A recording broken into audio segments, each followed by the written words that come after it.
जनपद से है। The central bar association Banaras के होने वाले चुनाव में नामांकन के अंतिम दिन गुरुवार को काफी गहमा गहमी का माहौल रहा। सेंट्रल बार सभागार में अध्यक्ष पद के प्रत्याशी प्रेम प्रकाश सिंह गौतम ने अपने समर्थक अधिवक्ता साथियों के साथ नामांकन किया। नामांकन के पूर्व अधिवक्ताओं का जुलूस पूरे न्यायालय परिसर में भ्रमण करने के उपरांत सेंट्रल बार सभागार पहुंचा। आपको बताते चले कि चुनाव की तिथि 21 दिसंबर और मतगणना की तिथि 22 दिसंबर को होगी। प्रेम प्रकाश सिंह काफी मजबूती से इस चुनाव में अपनी दावेदारी प्रस्तुत कर रहे हैं। नामांकन में अधिवक्ताओं के उमड़े जनसैलाब से इस बात का अंदाजा लगाया जा सकता है। वहीं महामंत्री की दावेदारी के लिए आशीष कुमार सिंह ने अपनी दावेदारी दिखाई है।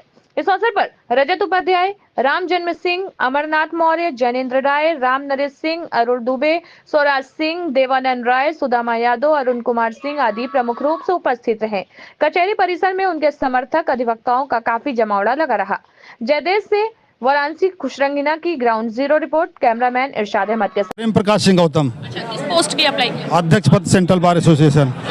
क्या आप क्या कहना चाहेंगे बनारस ये जो एसोसिएशन का जो वार्षिक चुनाव हो रहा है, इस बार किस तरह से चुनाव हो रहा है और कितना अलग है और क्या आप क्या करेंगे इसके लिए? इस बार का चुनाव अपने आप में काफी मायने रखता है। मैं जनवरी महीने से ही लगातार अधिवक्ताओं के हित में कार्य करता चला जा रहा हूं और बार पे भी अंकुश लगाने का हमारा कार्य होगा, बेंच पे भी लगाने का कार्य होगा, क्योंकि दोनों को सामंजस्य के बिना कोर्ट नहीं चल सकती है। अंकुश लगाने का कार्य क्यों होगा? अंकुश लगाने का कार्य यह है कि कोर्ट जो है समय से नहीं बैठती हैं, वाद का निस्तारण नहीं हो पा रहा है, अंबार लग जा रहा है, आरोप जो है बार के ऊपर लगाया जाता है। इसलिए आपका पहला कार्य यही होगा? हाँ, पहला कार्य यही होगा। और हमने जनवरी में कम से कम 1500 LED ट्यूबलाइट अधिवक्ताओं के लिए बिना किसी भेदभाव के पूरे परिसर कलेक्ट्रेट और दीवानी में लगवाया। वो गर्मी में, बेतहाशा गर्मी में पानी की दिक्कतें थी, वाटर कूलर दिया, 2 जितने पुराने थे उसकी सर्विसिंग करवाया। दोनों बार में, यहाँ 2 बार है बनारस बार। उम्मीद है आपको अध्यक्ष पद पे आप जीत जाएंगे? जनता का अपार समर्थन मिल रहा है और हमारे काम को देखते हुए मुझे पूर्ण विश्वास है कि मैं भारी मतों से विजयी। तो महामंत्री के पद के लिए जो प्रत्याशी हैं वो आशीष कुमार सिंह जी हैं। आशीष जी, क्या उम्मीद है इस बार इलेक्शन को लेकर? पूरी उम्मीद है चुनाव जीतने की। अच्छा, इस बार इलेक्शन क्या कुछ अलग है? अलग नहीं है, सेम है, लेकिन चुनौती है। किस तरह की चुनौती? कई प्रकार की चुनौतियां हैं कि अधिवक्ता प्रोटेक्शन एक्ट लागू हो जाए, भ्रष्टाचार पे अंकुश लगे, अधिकारी समय से काम करें, और एक मुख्य मुद्दा है कि जो वकालतनामा पे 100 रुपया पे रोक लग गई है, जो वापस होता था जूनियरों को, वो मैं वापस कराऊंगा। महामंत्री पद के लिए कितने उम्मीदवार हैं?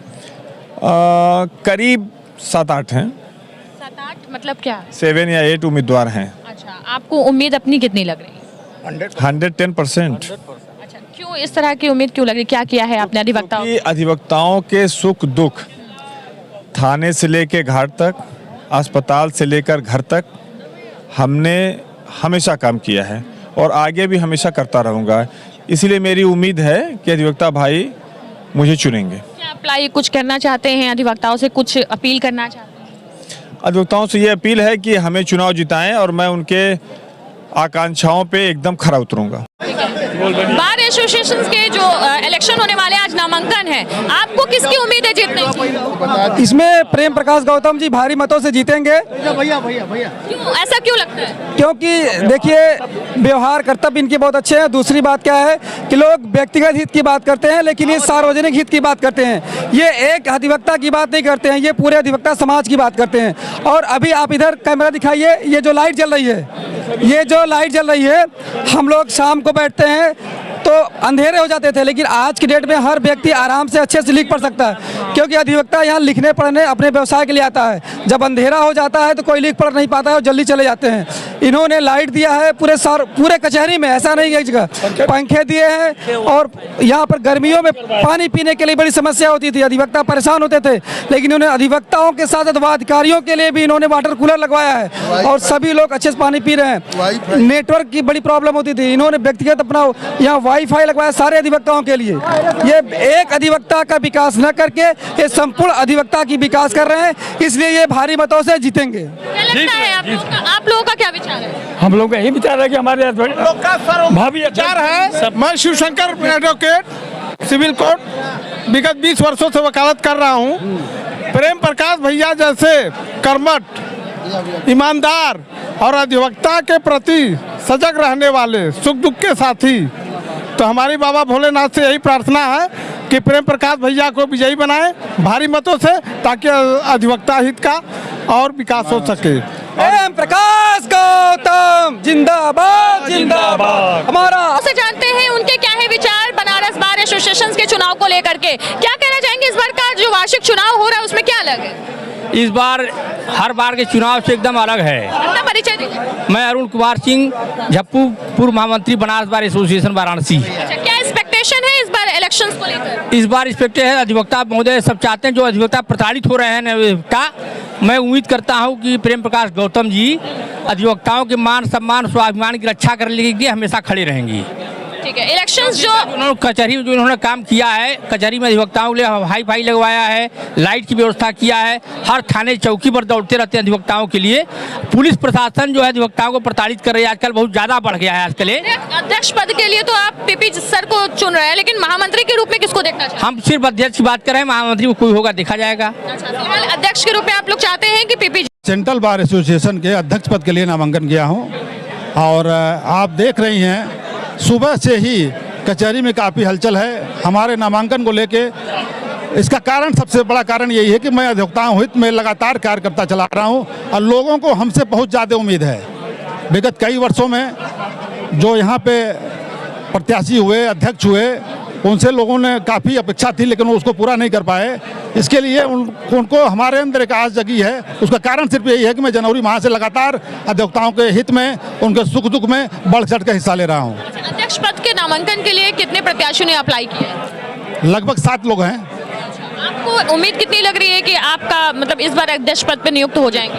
100%, इसमें कोई वो नहीं है। 100% मैं चुनाव जीत रहा हूँ और भारी मार्जिन से जीतूंगा। कितने मतदाता होंगे इस बार इलेक्शन में वोट देने के? लगभग 6000 मतदाता वोट डालेंगे। सारे मतदाता वाराणसी से होंगे या वाराणसी के बाहर? न, बनारस के बाहर से मतदाता हैं, कुछ चंदौली के मतदाता हमारे हैं और तीनों तहसील जो हैं वहाँ के भी हैं। जिनका यहाँ एनरोलमेंट रहता है वो मतदाता होते हैं। मतगणना कब होगी और इलेक्शन कब? इलेक्शन 21 को है, सुबह 10 बजे से लेकर 4 बजे तक और अगले दिन 22 तारीख को मतगणना सुबह 8 बजे शुरू होती है, रात को 8, साढ़े 8, 9 बजे तक रिजल्ट आ जाता है। 8 बजे तक? बिल्कुल बिल्कुल। अगर आप जीत जाते हैं, अध्यक्ष पद पे नियुक्त हो जाते हैं, तो फर्स्ट प्रायोरिटी क्या होगी? फर्स्ट प्रायोरिटी मेरी यही होगी कि अभी वकालतनामा पे यहाँ पे अधिवक्ताओं को एक वकालतनामा लेते थे, तो जो हमारे युवा अधिवक्ता हैं, जो नए अभी आए हैं, सीख रहे हैं, उनको 100 रुपया बाहर से दिया जाता था। पता नहीं कतिपय कारणों से वो 100 रुपया अभी वर्तमान रिजीम द्वारा हटा दिया गया, अब उनको नहीं मिल पा रहा है। मैं पहला ये काम करूँगा कि जो हमारे युवा अधिवक्ता हैं उनको 100 रुपया हर वकालतनामे पे उपलब्ध कराऊँ उनको। एक बार अच्छे से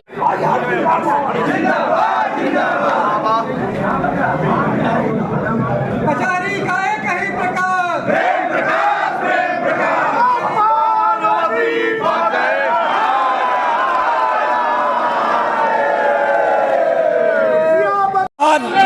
यह चुनाव सम्मान में हर बार के चुनाव से ये भयंकर होने जा रहा है। ऐसा अलग क्या है? इसलिए ये जो हमारे कैंडिडेट हैं, आदरणीय हमारे बड़े भाई पीपी गौतम जी, इनके जैसा कोई व्यक्तित्व तो नहीं है। ये रेगुलर प्रैक्टिशनर हैं, काम करने वाले हैं, एक सिस्टम माइनर वाले हैं। सभी का सपोर्ट मिल रहा है? ये अधिवक्ताओं का आपके सामने हुजूम उमड़ा हुआ है। 100% मैं ठीक है, जब 22 को रिजल्ट आएगा तो देखेंगे अध्यक्ष पद के लिए जिन्होंने नामांकन किया है वो आपके सामने है। और आसिफ से कैमरामैन इरशाद अहमद के साथ मैं खुशरंगीनाथ, धन्यवाद।